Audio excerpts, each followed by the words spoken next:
Thank you, sir.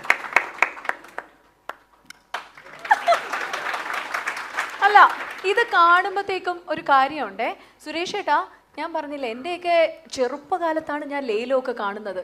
Suresh ഏട്ടനും വലിയ മാറ്റമില്ല, നന്ദിനി ചേച്ചിക്കും വലിയ മാറ്റമില്ല, ഞാനൊക്കെ അങ്ങ് വയസ്സായി. ഇതെങ്ങനെയാണ് മാം, ഇതെങ്ങനെയാണ്, how you maintain your beauty actually?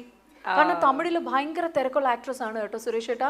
All over the television, reality shows ഇങ്ങനെ ഓടിക്കൊണ്ടിരിക്കുകയാണ്. എങ്ങനെയാണ് ma'am, any diet or something? No, yoga. Yoga. Yeah. Okay. Any specific food, or are you vegetarian or? Yeah, I basically am a vegetarian. And yoga does a lot for the body. So Even those times also, you were a vegetarian. yes, sir. Yeah. Suresh ഏട്ടൻ അങ്ങനെ എന്തെങ്കിലും diet എന്തെങ്കിലും ഉണ്ടോ? ഒന്നുമില്ല, diet ഒട്ടും ഇല്ലാത്ത ഏക ജീവി ഞാനായി ലോകത്ത്. അല്ല എന്നാലും മമ്മൂക്ക പറയുന്ന കേട്ടിട്ടുണ്ട് സുരേഷ് ഏട്ടാ, ഒരു നടനെ സംബന്ധിച്ച് ശരീരമാണ് അവന്റെ ആയുധം എന്ന്. അപ്പൊ സുരേഷ് ഏട്ടൻ ഈ ബോഡി എന്തെങ്കിലും ഫിറ്റ്നസ് ഫ്രീക്ക് പോലെ? ഭക്ഷണത്തിന്റെ കാര്യം പറയുമ്പോൾ മമ്മൂക്ക എന്ന് പറയുന്ന മനുഷ്യന്റെ പേര് ഇവിടെ ഉച്ചരിക്കരുത്, പോളണ്ടിന്റെ പേര് ഇവിടെ ഉച്ചരിക്കരുത്.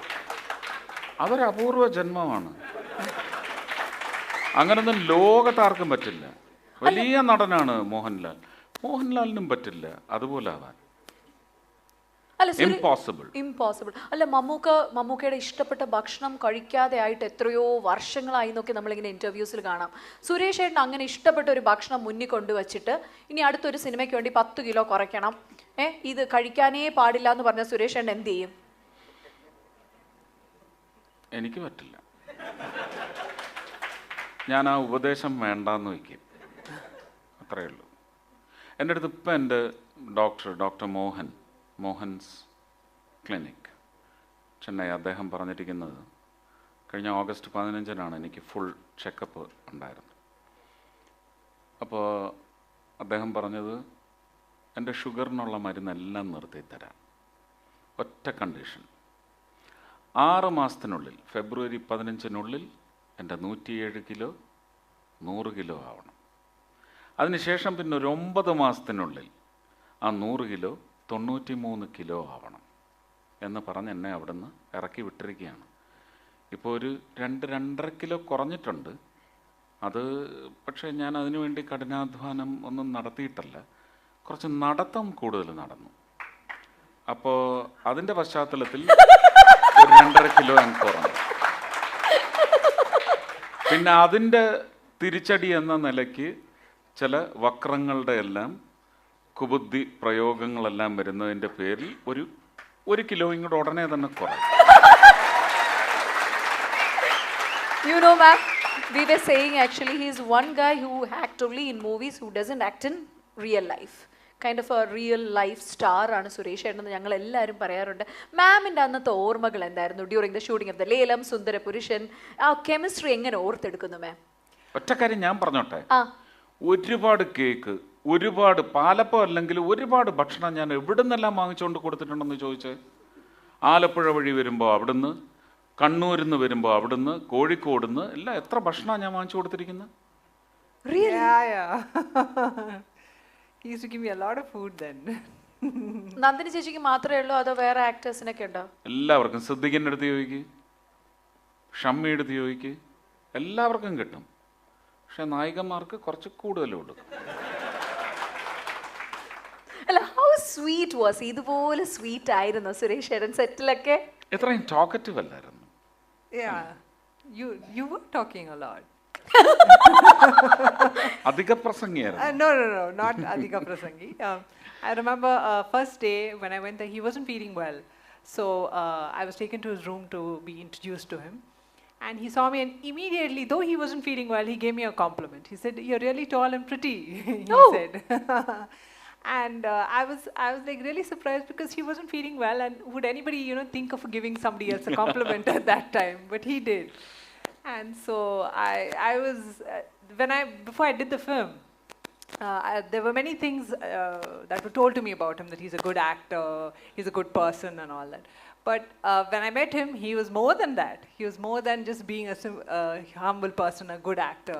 I don't know how to describe him sometimes because അപ്പോൾ എനിക്ക് ഒട്ടും മലയാളം അറിയത്തില്ല, മനസ്സിലാവുന്നില്ല. ആൻഡ് റീടേക്ക് ആഫ്റ്റർ റീടേക്ക് ഒരു ടൈം ദേഷ്യം പറ്റതേ ഇല്ല. എന്നാലും which was one word actually മാമിന് ഏറ്റവും കഷ്ടം തോന്നിയത് ഏതായിരുന്നു ടു പ്രൊനൗൺസ് ഓൺ മലയാളത്തിൽ? Oh, I don't remember that because there were so many dialogues there. It was a tongue twister for me then. ഇപ്പോൾ കുറച്ച് മനസ്സിലാവും, കുറച്ച് സംസാരിക്കും. ഈ ശ്രീ ധർമ്മശാസ്ത്ര ക്ഷേത്രം എന്നൊക്കെ പറയാൻ പറ്റുന്നുണ്ടോ മാം? അങ്ങനെ വല്ലതൊക്കെ ഒന്ന് നോക്കാൻ പറ്റുമോ? ശ്രീ ധർമ്മശാസ്ത്ര ക്ഷേത്രം, മാളികപ്പുറം രണ്ടാം ഭാഗം നായികയാണ്. അല്ല എന്നാലും മാം ഹൗ വാസ് ലൈക്ക്, കാരണം ജോഷി സർ എന്ന് പറയുന്ന ഒരു ലെജൻഡ് ആസ് എ ഡയറക്ടർ, ഒരു ഭയങ്കര super star as A hero, so അന്ന് എന്തെങ്കിലും ഒരു ടെൻഷൻ പ്രഷർ ഒക്കെ ഉണ്ടായിരുന്നോ മാമിന്? ഇല്ല, എനിക്ക് തോന്നിയിട്ടേ ഇല്ല. Because I was so friendly. For everything I said they would have a joke or we would like go picnic there and ശ്രദ്ധിക്കൊക്കെ നല്ലതുപോലെ കളിയാക്കുമായിരുന്നു. അപ്പൊ അതുകൊണ്ട് അങ്ങനെ ജോവിയലായിട്ടൊക്കെ അങ്ങനെ പോയി, വലിയ പ്രഷർ ഉണ്ടായില്ല. യെസ്. പക്ഷെ എനിക്ക് നിങ്ങളുടെ രണ്ടുപേരുടെയും ജോഡി കാണാൻ ഭയങ്കര ഇഷ്ടമാണ് സുരേഷ് ഏട്ടൻ. കാരണം സുരേഷ് ഏട്ടൻ നല്ല ഹൈറ്റ് ഉള്ളതുകൊണ്ട് മാമിനും ആ ഹൈറ്റ് ഉള്ള രണ്ടും ഭയങ്കര ബാലൻസ്ഡ് ആയിരുന്നു. പിന്നെ രണ്ടുപേർക്കും പാലപ്പത്തിന്റെ നിറവും ആയതുകൊണ്ട് വലിയ മാച്ചാണ്. ഈയിടയ്ക്ക് അദ്ദേഹത്തിന്റെ ഒരു പഴയ നായിക എന്ന് പറയുമ്പോൾ ലേലം, സുന്ദരപുരുഷൻ എന്നീ ഹിറ്റ് സിനിമകളിൽ സുരേഷ് ഗോപിയുടെ നായികയെ അഭിനയിച്ച നന്ദിനി സുരേഷ് ഗോപിക്ക് ഒരു സർപ്രൈസ് അഭിമുഖം നൽകിയിരുന്നു, അല്ലെങ്കിൽ സർപ്രൈസ് വിസിറ്റ് നൽകിയിരുന്നു. അപ്പോൾ ആ വേദിയിലേക്ക് നന്ദിനി വരുന്ന കാര്യം സുരേഷ് ഗോപിക്ക് അറിയില്ലായിരുന്നു. പിന്നിൽ വന്ന് കണ്ണുപൊത്തിയപ്പോൾ സ്തംഭിച്ച അവസ്ഥയിലായിരുന്നു സുരേഷ് ഗോപി. ഞെട്ടിയൊന്നുമില്ല, യക്ഷിയൊന്നും അല്ലല്ലോ എന്നായിരുന്നു സുരേഷ് ഗോപിയുടെ മറുപടി. പണ്ടൊരു TV ഷോയിൽ പാർവതി അഭിമുഖം ചെയ്തുകൊണ്ടിരിക്കുമ്പോൾ ജയറാം കയറി വരുന്ന ഒരു സീനുണ്ടല്ലോ, അന്ന് ഞാൻ കരുതിയത് അത് പ്ലാൻഡ് ആയിരിക്കുമെന്നാണ്. എന്നാൽ അല്ല എന്ന് ഇപ്പോൾ ബോധ്യമായി എന്നാണ് സുരേഷ് ഗോപി പറഞ്ഞത്. ലേലം സിനിമയിലെ ചില അനുഭവങ്ങളും ഓർമ്മകളും എല്ലാം ഇവർ സംസാരിക്കുന്നുണ്ട്. നന്ദിനിക്ക് ഇപ്പോഴും ഒരു മാറ്റവുമില്ല. അന്ന് സിനിമയിൽ ഒരു പാലപ്പത്തിന്റെ നിറമാണ് എന്ന് നന്ദിനിയെ നോക്കി പറയുന്നൊരു രംഗമുണ്ട്. അത് നന്ദിനിയെ കണ്ടതിന് ശേഷം രഞ്ജി പണിക്കർ എഴുതി ചേർത്ത ഡയലോഗാണെന്നാണ് സുരേഷ് ഗോപി വെളിപ്പെടുത്തിയത്. താൻ ഇതുവരെ പാലപ്പം കഴിച്ചിട്ടില്ല എന്ന് തന്റെ പഴയ നായിക പറഞ്ഞപ്പോൾ അത് വാങ്ങിക്കൊടുക്കാനും മാറിക്കൊടുക്കാനും വരെ സുരേഷ് ഗോപി തയ്യാറായി. ലേലം സിനിമയുടെ ലൊക്കേഷനിൽ വെച്ച് നന്ദിനിക്ക് ഒരുപാട് ഭക്ഷണം വാങ്ങിക്കൊടുത്തതായും സുരേഷ് ഗോപി പറയുന്നുണ്ട്. അന്നും നന്ദിനി വെജിറ്റേറിയൻ ആയിരുന്നു എന്ന് സുരേഷ് ഗോപി ഇപ്പോഴും ഓർക്കുന്നു. ആദ്യമായി കണ്ടപ്പോൾ സുന്ദരിയാണ് എന്ന് സുരേഷ് ഗോപി പറഞ്ഞത് ഇപ്പോഴും നന്ദിനിക്കും വളരെ നല്ല ഓർമ്മയാണ്.